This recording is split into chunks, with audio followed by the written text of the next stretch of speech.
అందరూ ఎలా ఉన్నారు? బాగున్నారా? ప్లీజ్ మీ సపోర్ట్ అయితే ఎప్పుడు ఇలానే ఉండాలి.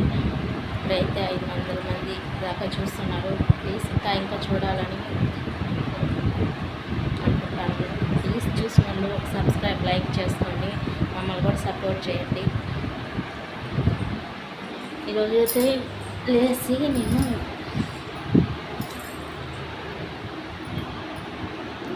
బ్యాక్ కెమెరాలో చూపిస్తాను. ఈ టమాటా ఊరగాయ అయితే పొద్దున్న లేచి టమాటా ఊరగాయ వేసేసినాను. టమాటాలు, ఎర్ర టమాటాలు పండు తీసుకున్నాను. మళ్ళీ పండు మిర్చి, ఇంకా ఆవాలు, మెంతులు, మరి వచ్చేసి ఇంకో డబ్బా.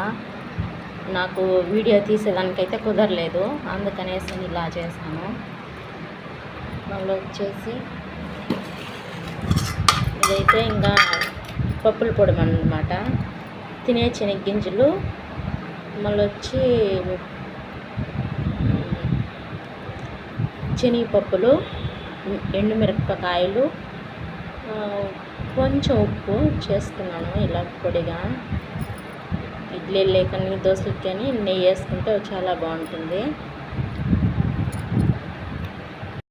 ఇంకా పొద్దున్నే లేచి ఇంకా టిఫిన్కి అయితే బియ్యం నానబెట్టేస్తాను. ఇంకా నానుతూ ఉంటాయి.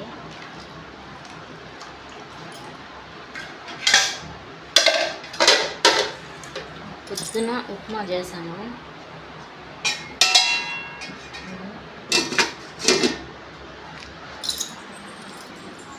ఇంకా సామాన్లు అయితే కడుక్కోవాలి.